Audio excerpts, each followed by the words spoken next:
క్రీస్తునందు ప్రియులారా, ప్రభువును రక్షకుడైనటువంటి యేసుక్రీస్తు వారి నామంలో మీ అందరికీ కూడా వందనాలు. మా యొక్క గాడ్ టీవీ తెలుగు అనే యూట్యూబ్ ఛానల్ సబ్స్క్రైబ్ చేసుకోకపోతే ఇప్పుడే సబ్స్క్రైబ్ చేసుకోండి. ఈ సమయంలో మీతో మద్రాస్ హైకోర్టు ఇచ్చినటువంటి ఉత్తర్వులు జస్టిస్ మహాదేవన్ గారు WP నంబర్ 24/202 ఆఫ్ 2017 కేసులో 30వ తారీఖు ఏప్రిల్ 2021 రోజున ఇచ్చినటువంటి ఉత్తర్వులు ఏదైతే ఎం గౌతమన్ అనే ఆయన భారతీయ యూనివర్సిటీలో అసిస్టెంట్ టెక్నికల్ ఆఫీసర్గా జాబ్ పొందాడు.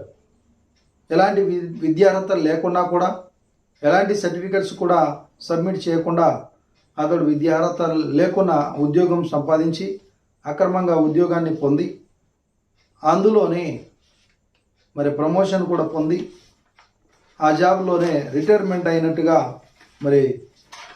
అక్కడ ఉన్నటువంటి ఆ భారతీయ యూనివర్సిటీ పేర్కొన్నటువంటి అంశాల మీద తీర్పును వెలువరించారు జస్టిస్ మహాదేవన్ గారు. ఆయన ఆ తీర్పులో భాగంగా ఒక విషయాన్ని, రూల్ ఆఫ్ రిజర్వేషన్ గురించిన విషయాన్ని ప్రస్తావించారు. ఆ విషయం ఏంటంటే, ఇన్ కేస్ ఎవరైనా సరే మతాన్ని దాచిపెట్టి రిజర్వేషన్ కోటాలో ఉద్యోగాన్ని పొంది ఆ తర్వాత పలానా మతానికి చెందిన వాడని తెలియదనుకో, అతన్ని ఆ ఉద్యోగం నుంచి తొలగించి తనకు అంతకుముందు ఇచ్చినటువంటి జీతభత్యాలను కూడా లాక్కోవాలి, తిరిగి అతని దగ్గర నుంచి రికవరీ చేసుకోవాలి అని చెప్పి తీర్పు చెప్పడం జరిగింది. అదే రకంగా ఎవరైనా సరే రిజర్వేషన్ కోటాలో ఉద్యోగం సంపాదించి ఆ ఉద్యోగం వచ్చిన తర్వాత ఇతర మతాల్లోకి కనుక కన్వర్ట్ అయితే అలాంటి వ్యక్తులను కూడా ఆ ఉద్యోగం నుంచి తొలగించి అతని దగ్గర నుంచి కూడా ఆ యొక్క జీతభత్యాలు చెల్లించిన వాటన్నింటినీ కూడా తిరిగి తీసుకోవాలి అని చెప్పేసి తన యొక్క ఉత్తర్వుల్లో పేర్కొన్నారు. మద్రాస్ హైకోర్టు ఇచ్చినటువంటి ఉత్తర్వులు ఎంతవరకు రాజ్యాంగబద్ధంగా ఉన్నవి అని మనం పరిశీలించవలసిన అవసరం ఉంది. అయితే రూల్ ఆఫ్ రిజర్వేషన్ గురించి భారత రాజ్యాంగంలోని ఆర్టికల్ 16 క్లియర్గా చెప్తుంది. ఆర్టికల్ 16 క్లాజ్ 1 and 2 ఈ రెండు కూడా చెప్పే విషయం ఏంటంటే, ఉద్యోగాల్లో సమాన అవకాశాలు కల్పించాలి. కులము, మతము, భాష, ప్రాంతము, లింగ భేదము చూడకుండా అందరికీ ఉద్యోగాల్లో సమాన అవకాశాలు కల్పించాలి అని చెప్పేసి అందులో పేర్కొనడం జరిగింది. అంత మాత్రమే కాదు, ఆర్టికల్ 16 క్లాజ్ 5లో కూడా క్లియర్గా చెప్పారు, ఎవరైనా సరే జాబ్ను పొందిన తర్వాత అతను ఈ ఒక వర్గానికి చెందినటువంటి వ్యక్తి, ఈ రిజర్వేషన్ కోటాలో ఉద్యోగం పొందినటువంటి వ్యక్తి అందులో ఉండకుండా ఇతర మతంలోకి కన్వర్ట్ అయ్యారు కాబట్టి అతన్ని ఆ ఉద్యోగం నుంచి తొలగించాలి అని చెప్పేటటువంటి నిబంధనలు ఏమైనా ఉంటే అలాంటి వాటిని కాపాడుతుంది ఆర్టికల్ 16 క్లాజ్ 5. అంటే ఎవరైనా సరే ఆర్టికల్ 16 క్లాజ్ 1, 2కు విరుద్ధంగా ఎలాంటి నిర్ణయాలు తీసుకున్నా 16 క్లాజ్ 5 ఏదైతే ఉందో అది వాళ్ళకు ప్రొటెక్షన్ కల్పిస్తుంది. అంటే ఒక వ్యక్తి రిజర్వేషన్ కోటాలో ఉద్యోగం పొందిన తర్వాత ఆర్టికల్ 25 ప్రకారంగా తనకు నచ్చిన మతాన్ని కనుక స్వీకరిస్తే ఆ యొక్క స్వీకరించడం ఏదైతే ఉందో అతడు ఆ మతాన్ని స్వీకరించాడు కాబట్టి ఈ రిజర్వేషన్ కోటాలో ఉన్న జాబ్ వర్తించదు, ఈ జాబ్ నుంచి తొలగించాలి అని చెప్పి జస్టిస్ మహాదేవన్ గారు ఇచ్చినటువంటి ఉత్తర్వులు ఏదైతే ఉందో ఆ వాటి నుంచి కాపాడడానికి, అలాంటి జడ్జిమెంట్ నుంచి కాపాడడానికి ఆర్టికల్ 16 క్లాజ్ 5 అనేది మనకు ఉపయోగపడుతుంది. అంత మాత్రమే కాదండి, article 21 protection of life and personal Liberty గురించి పేర్కొనడం జరిగింది.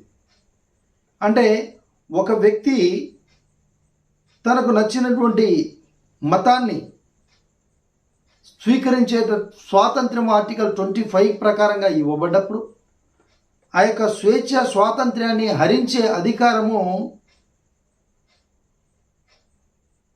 ఎలాంటి అంటే ఎస్టాబ్లిష్డ్ లా అనేది లేకుండా, అంటే డ్యూ ప్రాసెస్ ఆఫ్ లా పాటించకుండా అతన్ని ఆ ఉద్యోగం నుంచి తొలగించడం అనేది నేరం అని చెప్తుంది ఆర్టికల్ 21.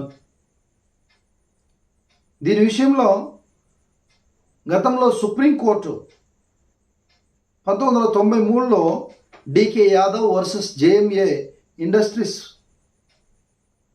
తీర్పును వెలువరిస్తూ అందులో క్లియర్గా చెప్పారు ఏంటంటే,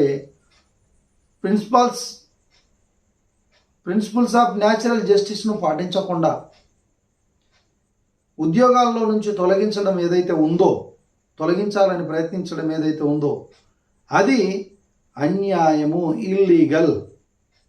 అలాంటిది చెల్లదు, అలాంటిది ఏకపక్షము, అలాంటిది అన్లాఫుల్, శాసన విరుద్ధం, అగేనెస్ట్ కాన్స్టిట్యూషన్, రాజ్యాంగ విరుద్ధము అని చెప్పి గౌరవ సుప్రీంకోర్టు 1993లో చెప్పడం జరిగింది. అలాగే 1999లో కూడా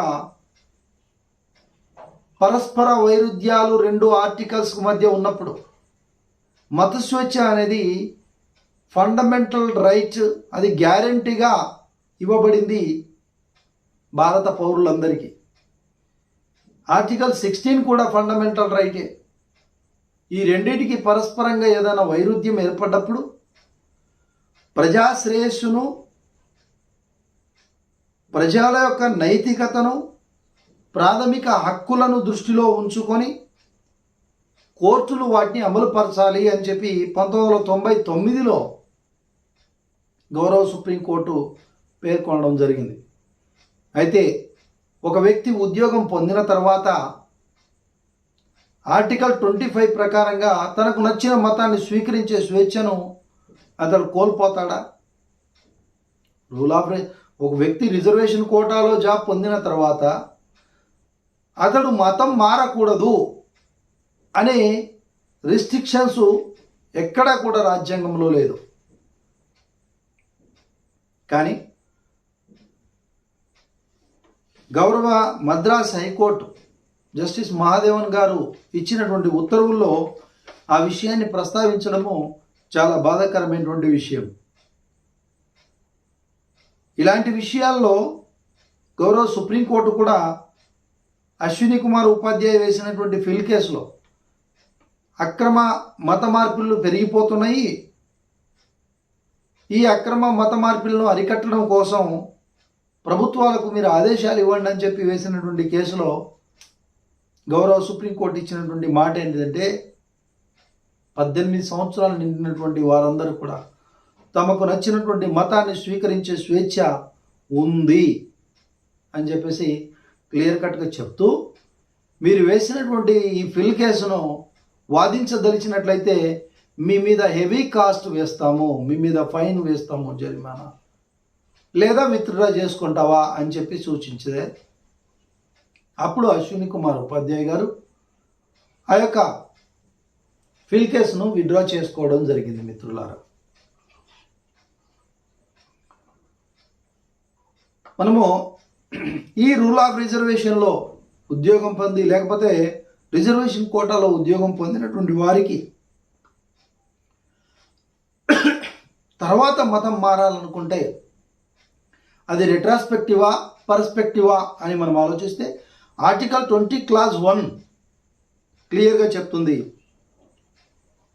ఒక వ్యక్తి రిజర్వేషన్ కోటాలో ఉద్యోగం పొందిన తర్వాత తనకు నచ్చిన మతాన్ని స్వీకరించడానికి ఎలాంటి అభ్యంతరము లేదు, అతని యొక్క ఉద్యోగం పోదు, ఎందుకంటే అది రెట్రాస్పెక్టివ్ కిందికి రాదు, పర్స్పెక్టివ్ కిందికి వస్తుంది కాబట్టి అని చెప్పి ఆర్టికల్ 20 క్లాజ్ 1లో క్లియర్గా పేర్కొనడం జరిగింది. అదే రకంగా మనం గమనించినట్లయితే ప్రియులారా, గౌరవ సుప్రీంకోర్టు 2016 ఏప్రిల్ 29వ తారీఖు సివిల్ అప్పీల్ నంబర్ 4870/2015 ఈ కేసులో ఇట్ ఈస్ పేరా 22లో క్లియర్గా చెప్పడం జరిగింది. It is settled law that a person can change his religion and faith, but not the caste to which he belongs to, as caste has linkage to birth. అంటే అతను పుట్టుకతో వచ్చినటువంటి కులము నుంచి అతన్ని మనం తీసివేయలేము. అది అతను పుట్టుకతో ఆ కులము ముడిపడి ఉంది కాబట్టి ఇది సెటిల్డ్ లా. ఒక వ్యక్తి మతం మార్చుకోవచ్చు, కానీ ఒక వ్యక్తి విశ్వాసాన్ని మతాన్ని మార్చుకోవచ్చు, కానీ కులాన్ని మార్చుకోలేడు అని చెప్పి గౌరవ సుప్రీంకోర్టు ఇచ్చినటువంటి ఉత్తర్వులు కూడా మీ అందరికీ తెలిసిన విషయమే. అదే రకంగా 1977లో జిఓఎంఎస్ నెంబర్ 341 అటు ఏపీ ఇటు తెలంగాణ రెండు రాష్ట్రాల్లో, తెలుగు రాష్ట్రాల్లో ఈ యొక్క జిఓఎంఎస్ నంబర్ 341 ప్రకారంగా మతం మారినటువంటి వాళ్ళు కూడా, ఎస్సీ కులంలో నుంచి మతం మారినటువంటి వారు కూడా ఎస్సీలతో సమానంగా రిజర్వేషన్ ఫలాలు పొందే అవకాశము జిఓఎంఎస్ నంబర్ 341 ఆఫ్ 1997 ప్రకారంగా కల్పించబడింది. కాబట్టి ఎవరైనా సరే ఎస్సీ కులం నుంచి మతం మారినటువంటి వారు తమకున్నటువంటి రిజర్వేషన్లు ఎస్సీలతో సమానంగా పొందే అవకాశము మనకు ఉంది. మద్రాస్ హైకోర్టు ఇచ్చినటువంటి ఉత్తర్వులు ఏదైతే ఉందో ఆ ఉత్తర్వులు రిపోర్టబుల్ జడ్జిమెంట్ కాదు. దానిపై ఆ రాష్ట్ర ప్రజలు, అగ్రీవ్డ్ పార్టీ ఎవరైతే ఉన్నారో డివిజన్ బెంచ్ కన్నా వెళ్ళొచ్చు. మనం కూడా ఒకవేళ వెళ్ళాలనుకుంటే సుప్రీంకోర్టుకు ఈ విషయంలో తెలుగు రాష్ట్రాల్లో ఉన్నటువంటి క్రైస్తవులు వెళ్ళవచ్చు. మద్రాస్ రాష్ట్రానికి చెందినటువంటి వాళ్ళు ఎవరైనా ఉంటే వారు డివిజన్ బెంచ్కి అప్పీల్ వెళ్ళొచ్చు. అది ఫైనల్ కాదు, దాని గురించి ఎవరు భయపడనక్కర్లేదు. అది రిపోర్టబుల్ జడ్జిమెంట్ కూడా కాదు. కాబట్టి ఈ నిబంధన, ఈ రిస్ట్రిక్షన్ ఏదైతే గౌరవ మద్రాస్ హైకోర్టు ఇచ్చినటువంటి ఉత్తర్వులు ఏవైతే ఉన్నాయో, ఒక వ్యక్తి మతం మారిన తర్వాత ఉద్యోగంలో తను రిజర్వేషన్ కోటాలో పొందినటువంటి ఉద్యోగం పోతుంది అని చెప్పడం ఏదైతే ఉందో అది రాజ్యాంగంలోని ఆర్టికల్ 16 క్లాజ్ 5కి విరుద్ధమైనటువంటిది. మరియు భారత రాజ్యాంగం కల్పించినటువంటి స్వేచ్ఛ, స్వాతంత్ర్యము అతని నుంచి దూరం చేసిన వాళ్ళు అవుతారు. అదే రకంగా గౌరవ ఏపీ హైకోర్టు ఇచ్చినటువంటి ఉత్తర్వులు తేదీ 30వ తారీఖు డిసెంబర్ 2020 నాడు డబ్ల్యూపీ నంబర్ 176/16/2020 ఇందులో క్లియర్గా ప్రస్తావించడం జరిగింది. జస్టిస్ భట్టు దేవానంద్ గారు పేరా 32లో క్లియర్గా పేర్కొనడం జరిగింది. ఒక వ్యక్తి ఇంట్లో ప్రార్థన జరుపుకున్నాడని అతన్ని క్రైస్తవునిగా పరిగణించలేము. ఒక వ్యక్తి క్రిస్టియన్ పేరు పెట్టుకున్నాడని అతన్ని క్రిస్టియన్గా పరిగణించలేము. అదే రకంగా ఒక వ్యక్తి బైబిల్ చదువుతున్నాడనో లేకపోతే ప్రార్థన చేస్తున్నాడనో ఇలాంటి గ్రౌండ్స్ తోటి అతను క్రిస్టియన్ మతానికి చెందినవాడని మనము పరిగణించలేము అని చెప్తూ సుప్రీంకోర్టు ఇచ్చిన ఉత్తర్వులను కూడా పేరా 34లో పొందుపరచడం జరిగింది. ఆయన జస్టిస్ భట్టు దేవానంద్ గారు లేవనెత్తడం జరిగింది. కైలాష్ సోంకార్ వర్సెస్ మాయాదేవి ఈ కేసులో గౌరవ సుప్రీంకోర్టు చెప్పినటువంటి మాట ఏంటంటే, అనేక మంది హిందువులు ముస్లిం వాళ్ళ పేర్లను పెట్టుకుంటున్నారు. అలాగని వీళ్ళు ముస్లింలుగా వాళ్ళని చూడలేము, మనము పరిగణించలేము. దర్గాలకు వెళ్తున్నారు కాబట్టి వాళ్ళు ముస్లింలని పరిగణించలేము. ఇలా నానా రకాలుగా వారి యొక్క సంస్కృతి సంప్రదాయాలను ఒకరికొకరికి ఇచ్చిపుచ్చుకునే విధానము ఏదైతే ఉందో మన దేశ సంప్రదాయాన్ని బట్టి వారి వారి వృత్తులను బట్టి నువ్వు వారితో కలిసావు కాబట్టి వారు ఆ మతానికి చెందిన వాళ్ళు, వీరితో మాట్లాడావు కాబట్టి నువ్వు ఆ మతానికి చెందినోడివి అని చెప్పి చూడలేము అని చెప్పి గౌరవ సుప్రీంకోర్టు చెప్పినటువంటి విషయాన్ని ప్రస్తావిస్తూ మరి జస్టిస్ భట్టు దేవానంద్ గారు తన యొక్క తీర్పును వెలువరించడం జరిగింది. సో ప్రియమైనటువంటి వారులారా, అంత మాత్రమే కాదు, 1977లో గవర్నమెంటు ఆఫ్ ఇండియా ఒక సర్క్యులర్ను ఇష్యూ చేసింది. ఆ సర్క్యులర్లో ఎవరు ఏ మతానికి చెందిన వాళ్ళైనా, ఎవరు ఏ కులానికి చెందిన వాళ్ళైనా, ఎవరు ఎలా ఉండాలన్నా ఆ విషయాలన్నీ కూడా అందులో ప్రస్తావించడం జరిగింది. దాని ప్రకారంగానే ఈరోజు మరి రెవెన్యూ అథారిటీసు మనకు సర్టిఫికెట్స్, క్యాస్ట్ కుల సర్టిఫికెట్స్ ఇష్యూ చేయడం జరుగుతుంది. సో మిత్రులారా, గౌరవ మద్రాస్ హైకోర్టు ఇచ్చినటువంటి తీర్పు విషయంలో క్రైస్తవ సోదరులకు నేను తెలియజేసేది ఏంటంటే, మీరు ఎలాంటి అపోహలకు అభద్రతకు లోను కాకూడదని, భారత రాజ్యాంగంలోని మౌలిక సూత్రాలకు, ప్రిన్సిపల్స్ ఆఫ్ న్యాచురల్ జస్టిస్కు, ఆర్టికల్ 16 క్లాస్ 5కి విరుద్ధమైనటువంటి జడ్జిమెంటు మరి జస్టిస్ మహాదేవన్ గారు ఇచ్చినటువంటిది. కాబట్టి దీని మీద అప్పీల్కు వెళ్ళాలి అని మీరు కనుక ఆలోచించినట్లయితే మీరు వెళ్ళొచ్చు, లేదా మమ్మల్ని సంప్రదించినట్లయితే మాతో కలిసి మీరు అప్పీల్ చేయదలిచినట్లయితే సుప్రీంకోర్టులో మేము మీ పక్షాన మరి అప్పీల్ చేయడానికి, క్రైస్తవుల పక్షాన పోరాడడానికి రెడీగా ఉన్నాము. తండ్రి అయిన దేవుని పనిలో మేము నిత్యము ఉన్నాము. కాబట్టి మీ సహాయ సహకారాలు మాకు అందించదలిస్తే మమ్మల్ని సంప్రదించవచ్చు. మా యొక్క గాడ్ టీవీ తెలుగు ఛానల్ను సబ్స్క్రైబ్ చేసుకున్నటువంటి వారు సబ్స్క్రైబ్ చేసుకోండి. మేము పెట్టే అప్డేట్ అయినటువంటి వీడియోస్, లేటెస్ట్ వీడియోస్ మీకు నోటిఫికేషన్ రూపంలో అందుతాయి. కాబట్టి ప్రియమైనటువంటి వారులారా, దీని విషయంలో మద్రాస్ హైకోర్టు ఇచ్చినటువంటి ఉత్తర్వుల విషయంలో మీరు ఎలాంటి అభద్రతకు లోను కాకుండా ఉండాలని తెలియచేస్తున్నాను.